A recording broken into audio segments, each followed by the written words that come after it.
ಇವತ್ತು ಒಂದು face pack ತೋರಿಸೋಣ ಅಂತ ಅಂದ್ಬಿಟ್ಟು ಇನ್ನೇನು ಚಳಿಗಾಲ ಸ್ಟಾರ್ಟ್ ಆಯಿತು, ನಮ್ಮ ಸ್ಕಿನ್ ಡ್ರೈ ಆಗಿರುತ್ತೆ, ಗ್ಲೋ ಇರೋದಿಲ್ಲ. ಸೊ ಒಂದು ಬೆಸ್ಟ್ ರೆಮಿಡಿನ ನಿಮ್ಮ ಜೊತೆ ಶೇರ್ ಮಾಡೋಣ ಅಂದ್ಕೊಂಡಿದ್ದೀನಿ. ಅದಕ್ಕೆ ಮುಂಚೆ ಫಸ್ಟು ಅಡುಗೆ ಮನೆಯಲ್ಲಿ ಪಾತ್ರೆ ಎಲ್ಲ ತೊಳೆದು ಬಿಡೋಣ ಅಂತ ಅಂದ್ಬಿಟ್ಟು, ಯಾಕಂದರೆ ಇವತ್ತು ಸಿಕ್ಕಾಪಟ್ಟೆ ಪಾತ್ರೆಗಳಿತ್ತು. ಮತ್ತು ಕಸ್ಟಮರ್ ಬಂದಿದ್ದರು, ಟಾಪ್ನ ಒಲೆಗೆ ಹಾಕ್ಕೊಡಿ ಅಂತಂದರು. ಅಲ್ಲಿ ಹಾಕ್ಕೊಟ್ಬಿಟ್ಟು ಬಂದು ಪಾತ್ರೆನ ತೊಳೆದ್ಬಿಟ್ಟು ಅಡುಗೆ ಮನೆ ಸ್ವಲ್ಪ ಕ್ಲೀನ್ ಮಾಡಿಬಿಡೋಣ ಅಂತ ಎಲ್ಲ ಕ್ಲೀನ್ ಮಾಡಿಕೊಂಡೆ. ಮತ್ತು ಯಾವುದೇ ಥರ ಪ್ಯಾಕ್ಸ್ನ ಯೂಸ್ ಮಾಡುವಾಗ ಕ್ಲೆನ್ಸ್ ಮಾಡ್ಕೊಳೋದು, ಇಲ್ಲ ಹಾಲಲ್ಲಿ ಇಲ್ಲ ಫೇಸ್ ವಾಶ್ ಮಾಡ್ಕೊಳೋದು ಒಳ್ಳೆಯದು.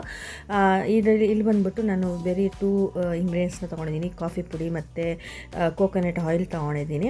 ಕಾಫಿ ಪುಡಿ ಯೂಸ್ ಮಾಡೋದ್ರಿಂದ ನಮ್ಮ ಸ್ಕಿನ್ ಗ್ಲೋ ಇರುತ್ತೆ, ಶೈನ್ ಕೊಡುತ್ತೆ. ಮತ್ತು ಕೋಕೋನಟ್ ಆಯಿಲ್ ಬಂದುಬಿಟ್ಟು ಮಾಯ್ಶ್ಚರ್ ಮಾಡುತ್ತೆ, ನಮ್ಮ ಸ್ಕಿನ್ ತುಂಬ ಏನಂದರೆ ಸ್ಮೂತಾಗಿ ಚೆನ್ನಾಗಿರುತ್ತೆ. ಸಪೋಸ್ ಏನೋ ನಿಮ್ಮ ಫೇಸಲ್ಲಿ ಪಿಂಪಲ್ಸ್ ಇತ್ತು ಅಂದರೆ ನೀವು ನಿಂಬೆಹಣ್ಣು ಸಹ ಆ್ಯಡ್ ಮಾಡ್ಬೋದು. ನಿಂಬೆಹಣ್ಣಲ್ಲಿ ಸಿಟ್ರಿಕ್ ಇರುತ್ತಲ್ವ, ಸೊ ಆದಷ್ಟು